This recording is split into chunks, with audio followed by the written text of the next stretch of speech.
virtually, given the dynamics of the pandemic and the extreme public health crisis that we continue to confront. But we were able to convene with full participation from every single member of the House Democratic Caucus and the incoming members-elect.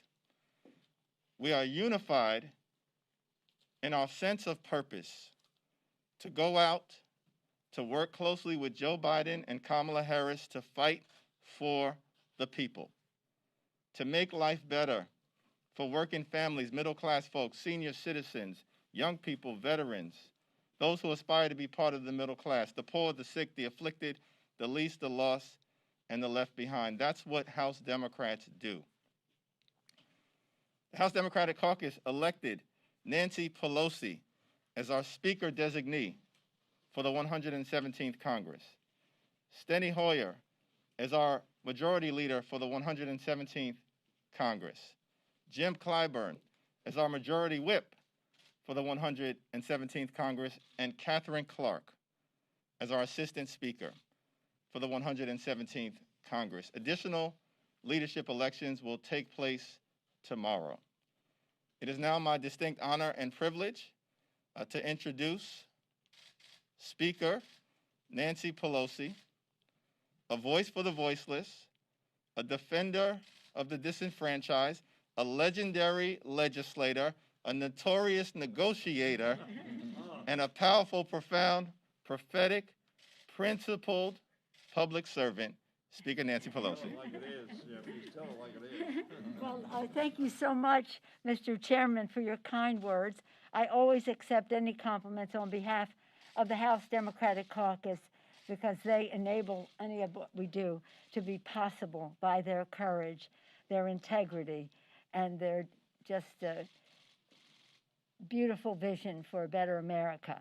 I want to congratulate you, Mr. Chairman, on your election, re-election as chair. I want to congratulate Steny Hoyer on his re-election and Mr. Clyburn as House Democratic Leader, House Democratic Whip, Mr. Clyburn, and a new member of the leadership, the newest member of she's been a member of the leadership as vice chair of the caucus. Now she is Assistant Speaker, Catherine Clark of Massachusetts. It was a beautifully contested race, a good, I think members were pleased. And that's what I want to talk about. I wish that you could have seen the nominations and the acceptance speeches, because then you could have seen the common thread, the unity of our caucus, the values and vision, the knowledge of our subjects, the strategic thinking. You hear me talk about that all the time, but all of it connected to the hopes and aspirations of America's working families. That is what unifies us. So I'm very honored. I was kind of emotional earlier because of some of the things that were said in nomination, but also listening to the other nominations as well, as to not only the vision, but the depth of commitment, the values of our caucus. So I'm thrilled, I'm excited, and I can't wait to be elected, working with a new President of the United States, Joe Biden, and Kamala Harris. I'm sure we all share that view. And now I'm pleased to yield to the distinguished House Democratic Leader, Mr. Hoyer. Thank you very much, Madam Speaker, and congratulations to you on your overwhelming renomination to be the Speaker of the House by the Democratic Caucus, which was based upon your performance over the years in leading us so effectively. I am very honored, of course, to be re-elected as Majority Leader of the Democratic Party, Majority Leader of the House of Representatives. 117th Congress will have the leadership you see in front of you on our side of the aisle, as well as some others to be elected next week, or excuse me, tomorrow.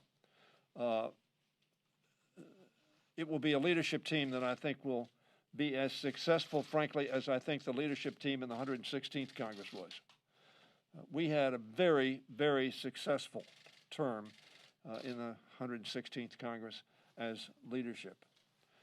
The product that we produced did not pass the Senate for the most part, and that's to the detriment of the American people, to their health care, to their jobs, their wages, and the assistance they needed in confronting COVID-19, whether it was on the health side or on the economic side.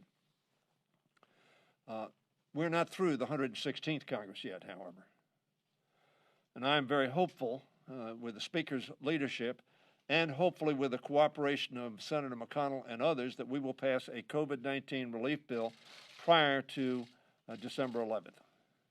I am very hopeful that we will pass an omnibus that will appropriate for all of the government to stay in operation without any kind of pause, with any kind of shutdown.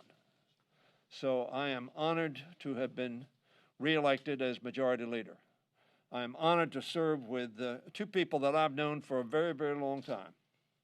I mentioned in my opening speech that Nancy and I worked in Senator Brewster's office together in 1964. And that, seeing as how each one of us has now attained the age of 52, that's an extraordinary experience.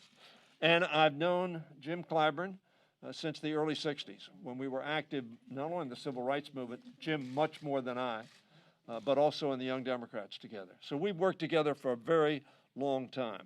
Hakeem Jeffries is a younger member, but a dynamic member, one of the best speakers in the country, and a person who has brought great unity to our caucus and great work ethic to our caucus. Interpreted means he overworks us, but he keeps us focused. And Catherine Clark, as the Speaker indicated, she has been in the leadership. She's got a different hat on, but she's going to be in the room in the leadership, raising the kinds of issues that are critical to the American people. And Catherine, congratulations to you on your election. So I am pleased to look to the 117th Congress, but I'm focused on the 116th Congress. We need to get work done for the American people they need right now. And now I want to yield to the person who counts the votes. But much more than that, he gives us inspiration as a caucus. He gives us experience. He gives us history.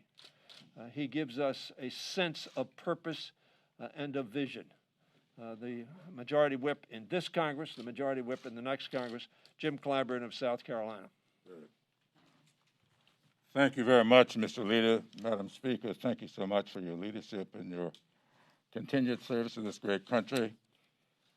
Catherine, welcome to this particular table, and thank you for your leadership. Mr. Chairman, I often talk about the war that I have with myself over issues like running things. And I used to always say that the terms efficient and effective are always at war with each other. The more efficiency you have, sometimes the less effectiveness, the more effectiveness, less efficiency. That's a rule.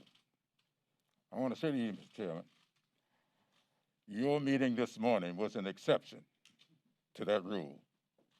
I don't think I've ever seen efficiency and effectiveness so closely aligned with each other, and congratulations for that. Stenny, thank you for your continued friendship, as you mentioned. With us, it goes back a long, long time. And I've enjoyed working here with you. To be the whip and have the benefit of the experience of a speaker who once served as whip, the leader who once served as whip, they go to bed praying for me pretty often. And I thank them for their prayers. I said when I accepted this re-election this morning, that Lyndon Johnson, who started his career as a public school teacher in a little Mexican-American school down in Texas, talked about standing before a classroom and watching the children who you know have an uncertain future. That's the way I started my career.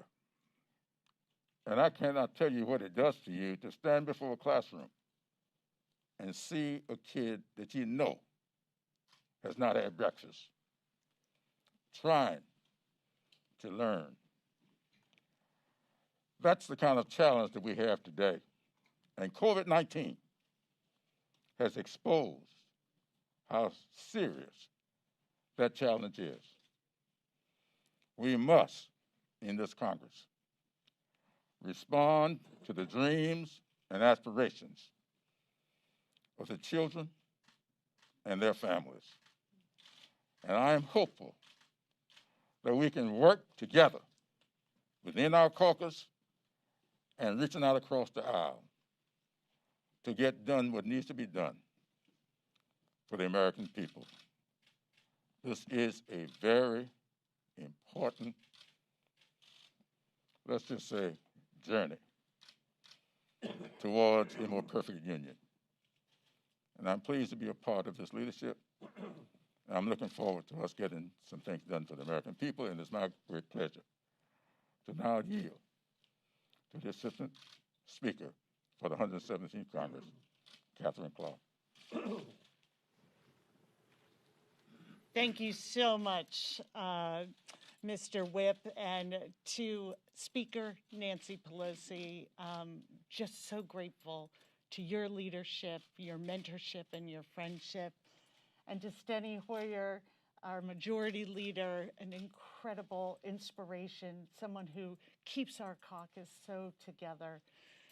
To you, Mr. Clyburn, we owe you our democratic republic, and we are so grateful for everything you do for this caucus. And to my partner, Chairman Hakeem Jeffries, it has been a pleasure to serve with you as your vice chair, and I am honored and humbled by the election today and to join the leadership team in this new role as Assistant Speaker. And I can tell you this about our caucus. We are the guardians of people's hopes and aspirations, and we are going to be the unified engine for change. We are going to see and help the American people with the pain they're suffering through the loss of life and livelihood from this pandemic and the racial and economic injustices that they are facing.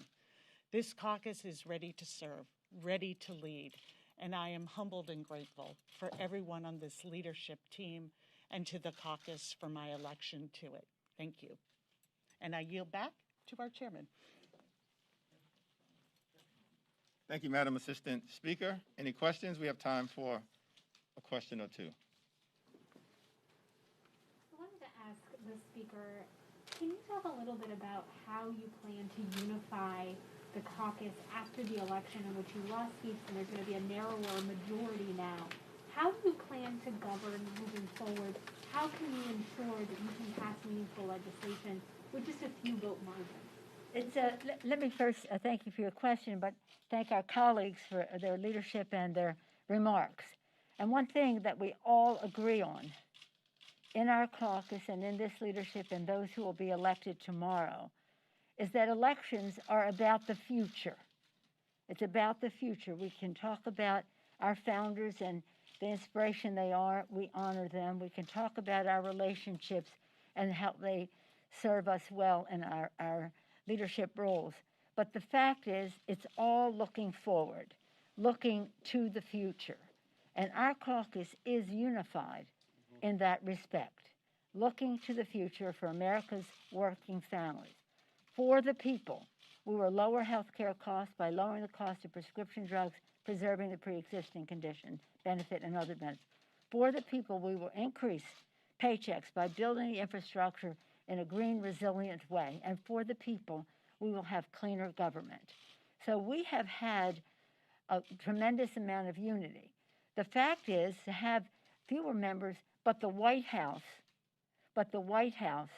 is a source of, we're sad to have lost the members we have. We're ready to go again. We're preparing for that. We have been preparing for that. Some of our colleagues are ready to go again. Some are thinking about it. So we just see the next election right on the horizon. But I want to remind, because I tried to win the House when I wasn't in the leadership, and then when I was, when the Republicans had a 6 or 7 vote majority. People forget that, like in a 4 or 6. You look at, do we have those figures? We'll make them known to you. So they make it look like this is historic. No, they had a smaller majority. Now, we don't know what our outcome will be. We're still in New York, Illinois, Iowa, New York, Iowa, and California. So we'll see what that comes out to. But having the majority, having the holding the House, and winning the White House is time, it is opportunity for us to work together with the president. And having a president is a unifying, has an unifying impact as well, especially when he's a unifier like Joe Biden. So I'm excited about the prospect, and sometimes when there's a smaller number of people, see the urgency of listening to each other, respecting each other's voice, because we all have to go down the path mostly together. Thank you. Garrett? Madam Speaker, my Yeah. question's for you. Thank At the you. start of this... Excuse me, unless any of our other colleagues want to address. Nancy, I would simply add, we have been united, we are united, and we'll be united going forward. If you look at this Congress, if you look at the votes, you will see a very unified front. That's good. I'm excited about it, yeah. At the start of this Congress, there was a lot of discussion about possibly putting in place some kind of term limits for this leadership team. I'm curious if you anticipate that this coming Congress would be your last as Speaker. Well, let me just say that when that conversation took place, there was a move to put limits on the leadership and the chairs of committees. It never came up, they never brought it up. They said they were going to do it, they didn't do it. But I said then, what I said then is whether it passes or not, I will abide by those limits that are there. Yes, sir. So is that a sort of Sherman-esque kind of statement here? I mean, do you anticipate No, it's that? not. It's the statement that I made. It's a statement that I made. And we are, listen, if my husband is listening, don't let me have to be too more specific than that, because we never expected to have another term now. I consider this a gift. And I can't wait to be working with Joe Biden and preparing us for our transition into the future. So I don't want to undermine any leverage I may have, but I made the statement. Mr. Leader, you want, Mr. Chairman, anybody you want to acknowledge? You're presiding, so I didn't want to call on people. Well, let me just simply say we're focused on the future and all that needs to happen. And the Speaker was elected with unbridled enthusiasm It was great. from the House Democratic Caucus. Says she modestly. Without any of those people who voted for me saying, is this your last term? But nonetheless. Last question? Last question. Sorry, I know that Leader Hoyer touched on that you guys do have a lot to get done before the end of the 116th Congress. I wanted to know, when you guys are looking at a potential COVID relief bill, government funding, could you put those two things together, or do you anticipate that your talks with Secretary Mnuchin and Leader McConnell will start back up? Well, let me just say this, because I appreciate your question. I see in one of the local metropolitan journals that we postponed doing a bill until after the election. Not at all. Our bill passed in the middle of May. Since then, people have died because the Republicans in the House and Senate would not sign up to crush the virus, would not honor our heroes, would not respect the needs of America's working families. So we have been there since the middle of November now, for a long time. And so when they said, oh, they were just trying to wait until after the election, no, we weren't, because every day people are dying, and we need this to happen. So we're hoping, Chuck Schumer and I, you probably saw our letter that we sent to McConnell to say, we've got to get this done. And this article said I should have settled for a smaller deal. It wasn't a smaller deal. It was a deal that did not have crushing the virus, adequately honoring our heroes, adequately addressing the needs of America's working families. It wasn't a question of dollars. It was a question of what it would be spent on.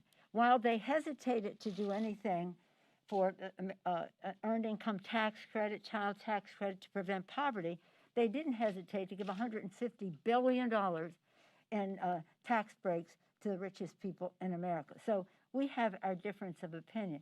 But you would think that now nearly 250,000 people dying, over 11 million infected, that at least now with the prospect, the promise of a vaccine, they might want to implement some of the things that take us down that path. I don't know whether any of it would be part of the, we will pass an omnibus. We don't want a CR, and we're on a good path to do that. I would hope that they would want to do something similar with the coronavirus. Thank you. Thank you, everyone. Thank you. Have you heard back from McConnell on your letter? Are you concerned about coronavirus in the Capitol? We all are. Yeah.